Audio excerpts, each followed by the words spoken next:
Hi, friends. Welcome. This is going to be the first episode in a little series that I'm going to call Stream of Consciousness. Okay. In which I'm just going to kind of talk about whatever I feel like talking about. I'm going to sit down with a little drink and discuss whatever I really feel like discussing in the moment. I have two ideas. Hopefully, I will film two other ideas that I'll hopefully be filming soon. Forewarning, there may be some noises from cars because the table that I wanted to go to, for whatever reason, they removed it. It just was not there. So now I'm sitting here, and there are lots of cars driving by, because this is a relatively busy road, but hopefully, because of my little microphone, the car noise will be limited. Anyways, let's get on topic. Let's talk about art and capitalism. Crazy stuff. We all know the arts. We all know capitalism. So how do they affect one another? Well, also, today's drink. A nice vanilla latte from Pete's. This was $5.10. Why was this $5.10? It's really good. It's very good. I love Pete's coffee. But why was it $5.10? There's absolutely no reason for it to be that expensive.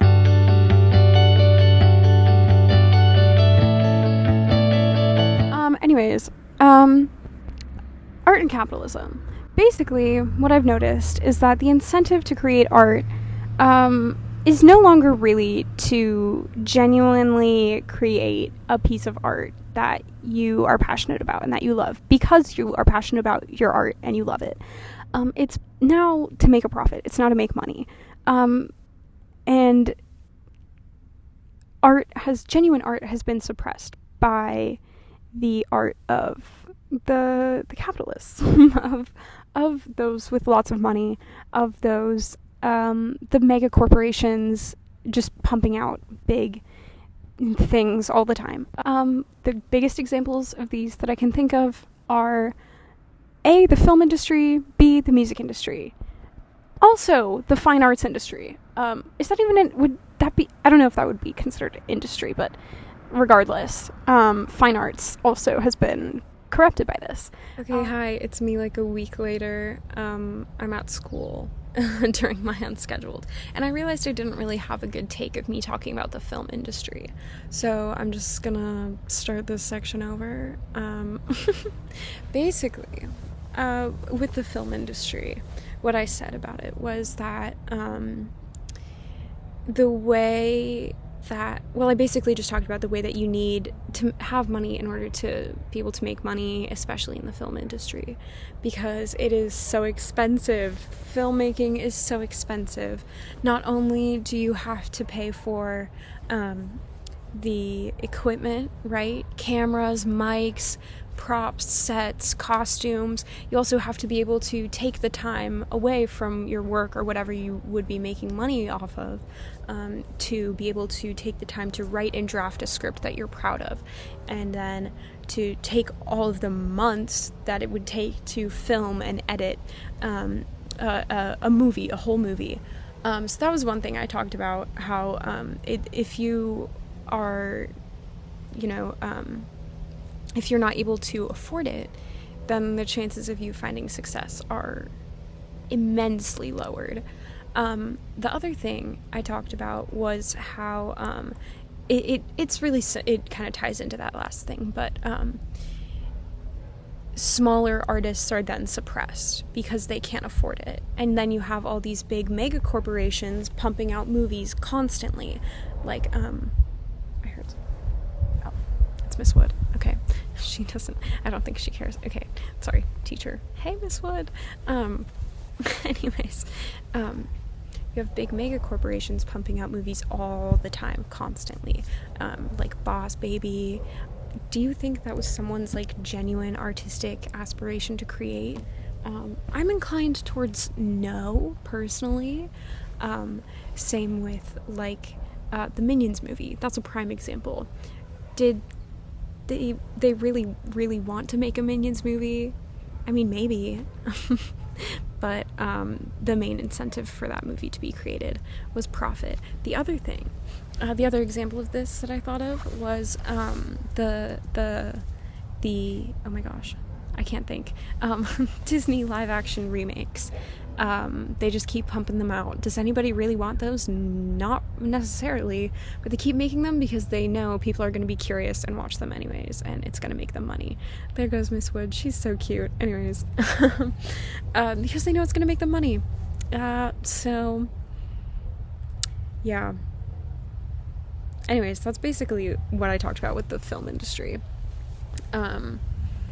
Smaller artists are being suppressed because they can't afford to make content, and sure, there's always the chance that like your little indie film will be able to get off the ground, but how are you going to make that happen if you can't afford the same marketing and equipment and everything else that you need to make a movie as these big mega corporations that are constantly pumping out blockbusters? You could be a small independent filmmaker and make a really incredible film, but like it's going to be impossible for you to get it to be super successful unless you have the funds to be able to. Anyways, that's basically what I talked about. And I think that this is significantly better than any of the previous takes. Okay, that's it.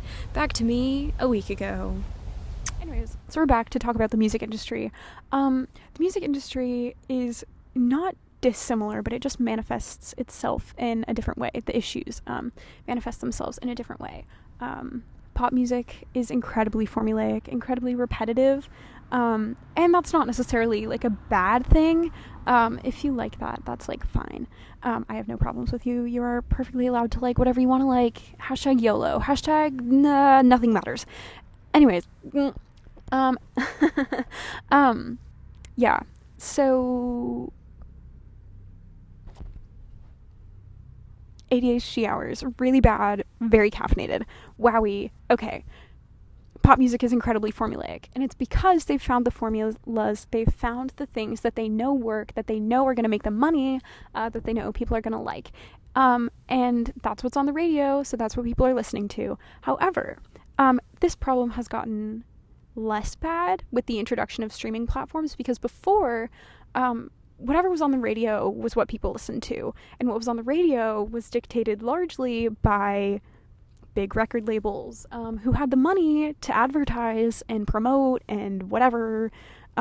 It goes back to that thing, you have to have money to make money, in art especially.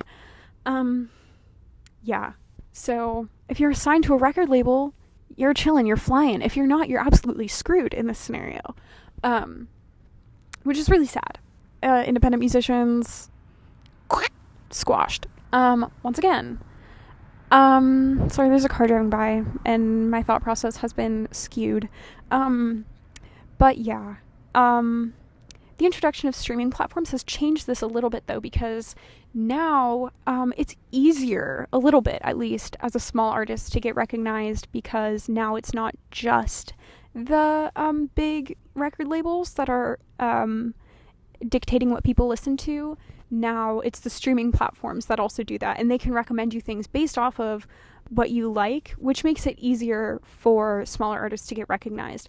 It's still very difficult to be successful as a small independent artist though, and the thing about that too that's so upsetting is that record labels absolutely suck. Record labels suck. They are so bad.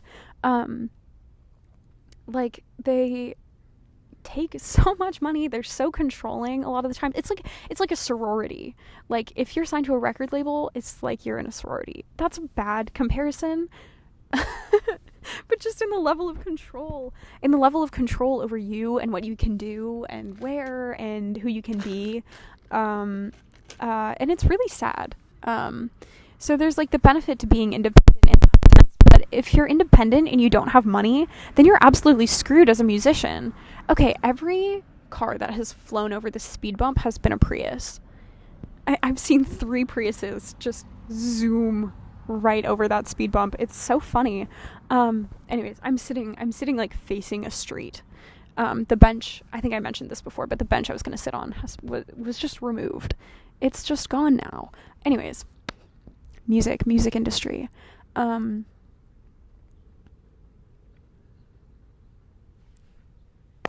Hi. The music industry. Hashtag swag. I don't know. What am I saying anymore? I don't really know.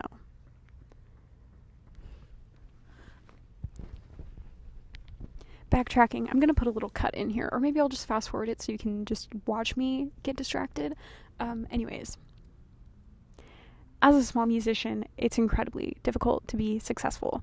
And this, I think, is kind of the overarching theme of this video, is that the way that capitalism affects art is that it suppresses the small voices, and that you need to already have some amount of money in order to be successful. There's the obvious chance that you might maybe have some crumb of luck where you'll get successful as a small artist, but that chances are that those chances directly correlate pretty much with how much money you have. If you have the money to be successful, to buy the equipment and the marketing and the things that you need to be successful, then you're going to be more successful than if you don't have the money to buy those things, which is really unfortunate, and ends up suppressing a lot of really talented voices, which is sad. Yeah, I think I'm just going to refilm this next part as well, because that was also kind of a mess because I kept getting distracted, and there are a lot less people in the park, so I can be louder and it'll be less ASMR-y, and hopefully I will stop the ear rape, because fun thing about this microphone, I lost the foam, so if that's bad, then I am so sorry, and I'll try to find the foam, because I definitely need it, even though aesthetically the foam is really gross. Okay, that's not at all what we're talking about. Anyways, moving on to, that was so embarrassing. A man just laughed at me, fully laughed at me. He drove by and laughed. Okay, moving on. Fine arts, like painting and sculpting, etc. The way that capitalism affects this is through the mania that people have around art that has a big name attached to it.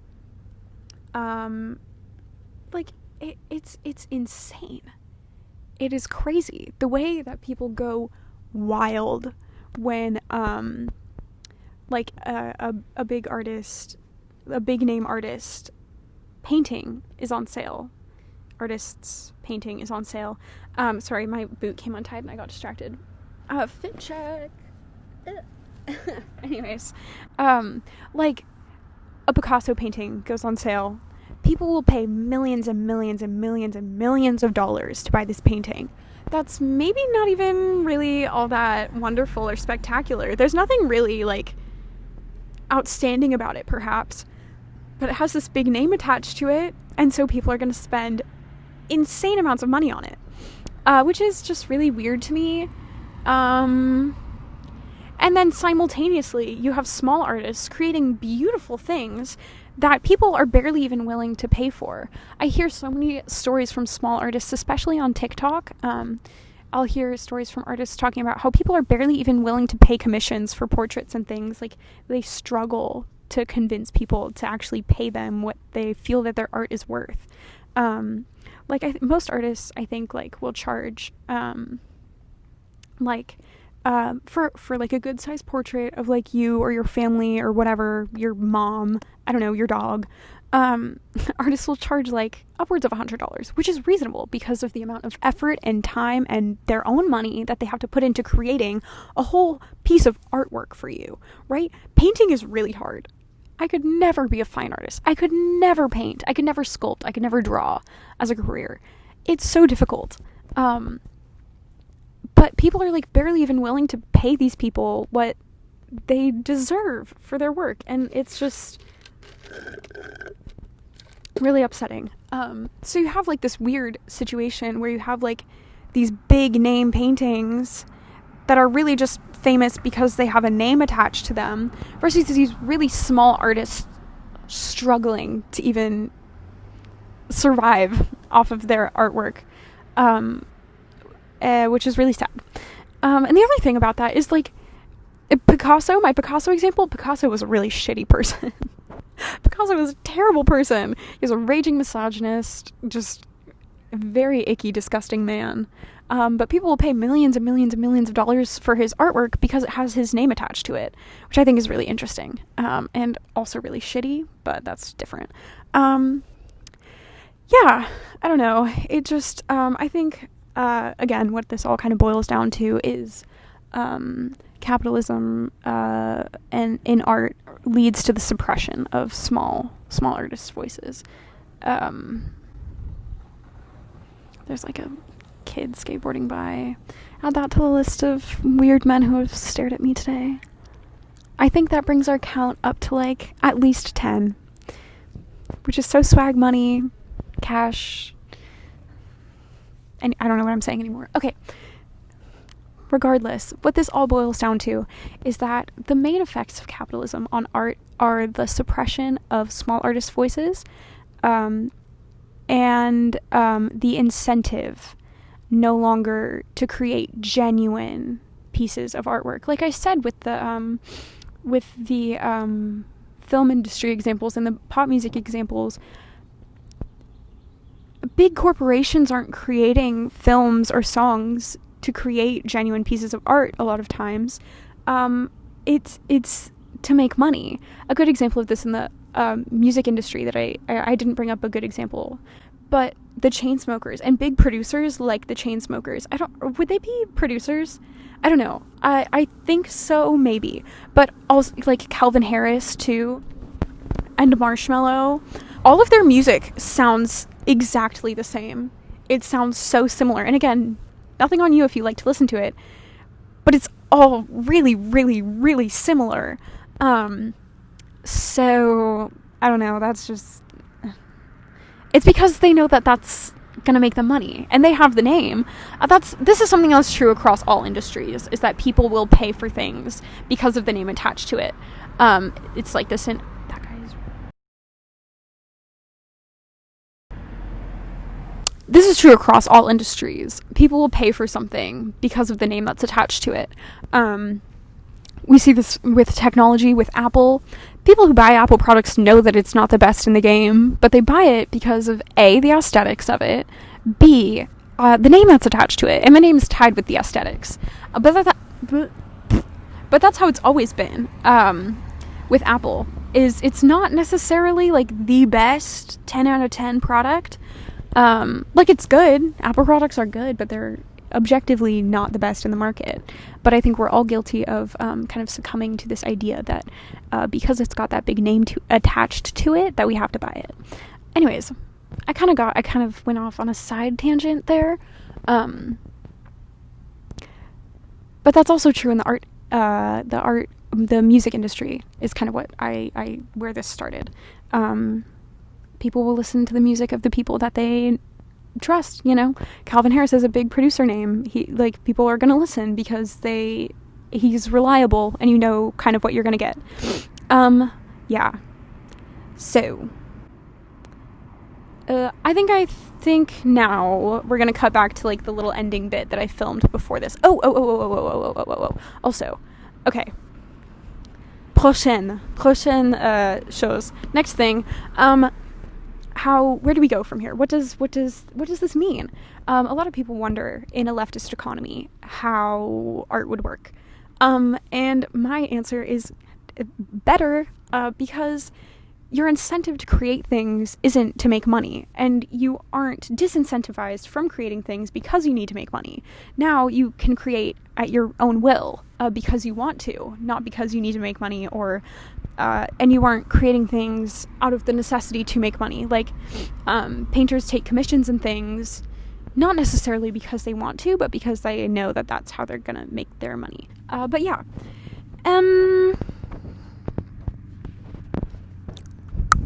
That's kind of it. I'm running out of things to talk about, and I have to go soon. But yeah, I love you guys. Thank you for watching this if you did watch it. That's a cool truck. It's like an old, I can't see the, whoa. Oh, it's a really old Chevy. It didn't have the logo on the front. I think it fell off or something. But it was like a really old Chevy truck that just drove by. That was very cool. Ignore my not matching socks. Pretty pretend that didn't happen. Anyways, in conclusion, love you guys. Thank you for watching. I have 2 more video ideas that I am going to film soon. One on American exceptionalism and why it is bad, and yeah, basically a breakdown of it and why it is bad. And a second one being the current education system, not specifically America, because I think it's pretty similar across the board. I was going to specify it to America, but looking at it more globally, like, I think pretty similar issues are found across the board. So those are my 2 video ideas so far. If you have any more, let me know. Other things you want me to sit and ramble about for like 20 minutes? Throw them my way. I'd be happy to. Yeah. So that's that. Love you. Thanks for watching. Talk to you later. Bye.